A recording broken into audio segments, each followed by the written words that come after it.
Olá, eu sou a Laura Cozendei, curadora assistente no MASP, e hoje eu vou apresentar para vocês a exposição Ione Saldanha, A Cidade Inventada. Essa é a maior exposição retrospectiva da artista em um museu, com mais de 200 obras, e aqui nós estamos apresentando desde os seus primeiros trabalhos, ainda na década de 40, até as últimas séries nos anos 90. E nessas mais diversas fases do trabalho dela, a gente vê uma pesquisa bastante coerente, com uma forte presença da verticalidade, da geometria e uma pesquisa muito intensa em relação à cor. Um outro elemento que acompanha toda a obra da Ione Saldanha é a presença de um certo imaginário de cidade. Desde as suas primeiras pinturas figurativas, na década de 40, nas suas cidades escorridas, nos anos 60, mas também nas suas séries mais emblemáticas, como as ripas, os bambus, as bobinas, os empilhados, nós vemos uma presença muito marcada de um certo imaginário de cidade. O título dessa exposição, A Cidade Inventada, faz referência ao título de uma exposição individual da artista feita na Galeria Relevo, no Rio de Janeiro, em 1962. De certa forma, é como se a ideia de invenção e de reinvenção da cidade fosse uma força motriz ao longo de toda a sua trajetória. A Ione Saldanha nasceu em Alegrete, no Rio Grande do Sul, e se mudou para o Rio de Janeiro quando tinha 11 anos, onde ela continuou trabalhando como artista durante toda a sua vida. A Ione Saldanha não teve uma formação acadêmica em arte, ela trabalhava de uma maneira bastante intuitiva, aprendendo com a própria prática, no dia a dia do ateliê, através dos seus diversos trabalhos com pintura. Logo na primeira sala da exposição estão algumas pinturas dos anos 40, principalmente cenas de interiores. O lampião também é um elemento que aparece em várias pinturas da artista desse período. Nele, nós já podemos ver algumas características que vão permanecer na obra da artista em diversos outros momentos, como a presença de um elemento vertical que estrutura a composição e também uma presença muito marcada de áreas de cor. Em 1947, quando tinha 28 anos, Ione Saldanha fez a sua primeira viagem à Europa.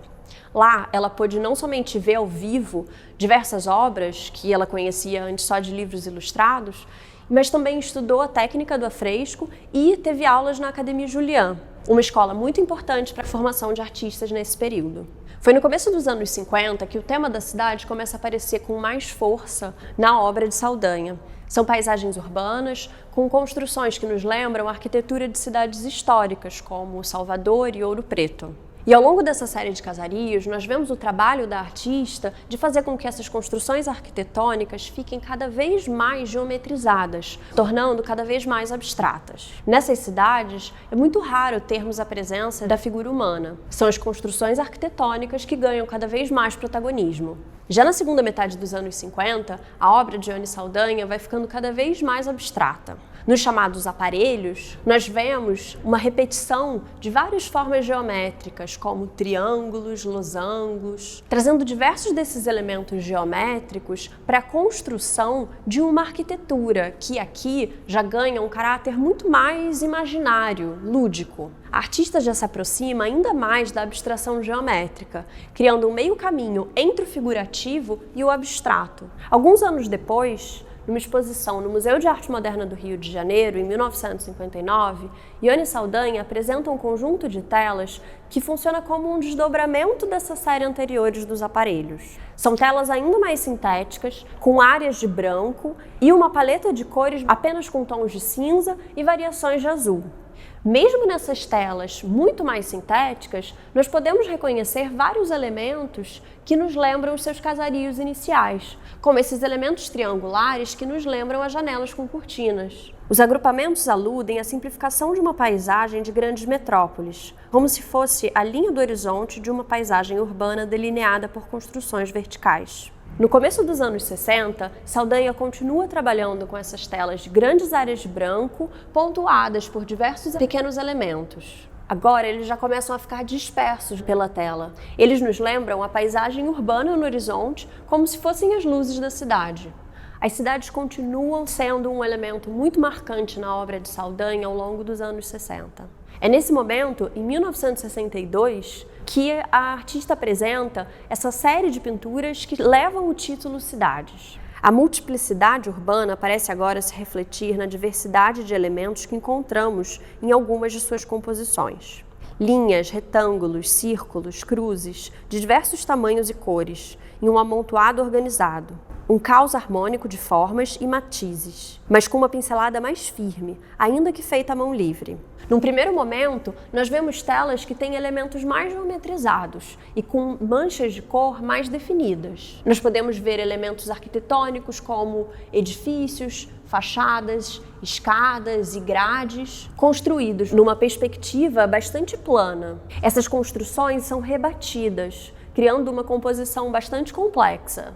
E progressivamente, ao longo dessa série, nós vemos as imagens de cidade se tornando cada vez mais abstratas. É como se todos os edifícios na cidade começassem a derreter. A tinta vai se tornando cada vez mais aquosa, como se fosse uma névoa, o que nos traz ainda mais esse efeito de uma cidade imaginada. Por detrás dessa névoa, nós vemos fachadas coloridas de diversas casas, janelas, com diversas áreas de cor que vão se agrupando verticalmente, ocupando toda a superfície da tela, sem um referencial figurativo como das suas primeiras cidades históricas. Mas foi em 1967, aos 48 anos, que Saldanha começou a produzir a parte mais radical de seus trabalhos, as ripas e os bambus. Esses dois grupos de trabalho foram apresentados pela primeira vez na Galeria Bonino, em 1968, no Rio de Janeiro. Logo antes das ripas, Ione vinha trabalhando num grupo de pinturas chamado Corpo da Cor. Nessas pinturas de pequeno formato, há sempre uma vertical, com diversas faixas de cores que vão se alternando ao longo dessa série. Numa das imagens mais emblemáticas de seu ateliê, nós vemos Ione Saldanha rodeada de uma enorme quantidade de ripas. Ela conta como começou experimentando com a tinta nesse suporte, mas começou a perceber daí uma potência para reduzir a pintura ao mínimo. Ela dizia: "Eu quero fazer o mínimo com o mínimo de material, apenas uma ripinha com uma tinta e pronto, mais nada." Nesse momento, é como se a pintura de Ione Saldanha ganhasse autonomia e saísse do quadro. É um movimento de quebra com a moldura e também de explorar vários outros suportes para sua pintura. E é também a simplicidade desse suporte que faz com que esses trabalhos sejam tão radicais. Elas são leves, elas podem ser levadas de um lado para o outro e reagrupadas e remanejadas em possibilidades infinitas. Nessas estruturas verticais, nós vemos as mais variadas sequências de cores, com faixas de cor mais grossas se alternando com outras mais finas.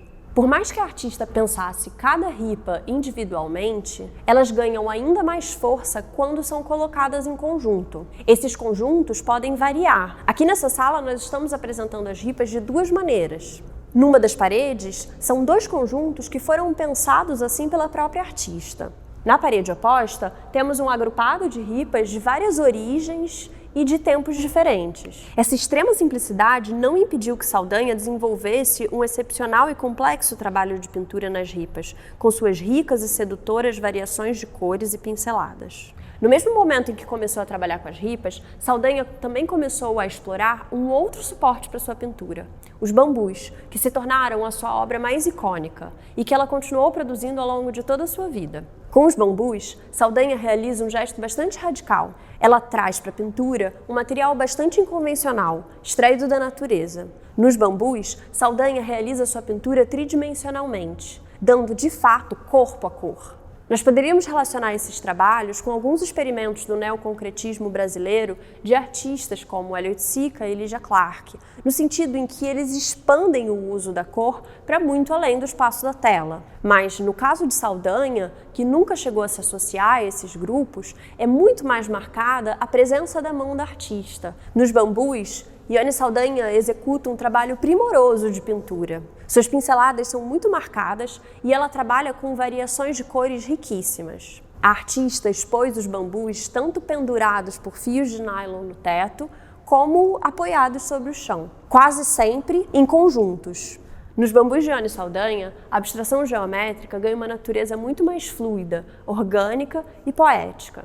Com essas obras, a pintura de Ione Saldanha conquista o espaço. Podemos percorrer toda a tridimensionalidade da pintura e também colocá-las em relação com outros elementos no espaço. Tal como nas ripas, os bambus também têm essa forte noção de verticalidade, de multidão e podem evocar tanto uma cidade como uma floresta, trazendo também elementos mais antropomórficos. Nessa sala também estão expostas algumas pinturas produzidas nos anos anteriores aos primeiros bambus, que parecem antecipá-los. Pouco depois de começar os seus trabalhos com as ripas e os bambus, Ione Saldanha também trabalhou com um outro suporte para suas pinturas, as bobinas. Em 1971, no Museu de Arte Moderna do Rio, Ione Saldanha apresentou cerca de 20 bobinas de grande escala, todas elas pintadas, expostas no térreo do museu.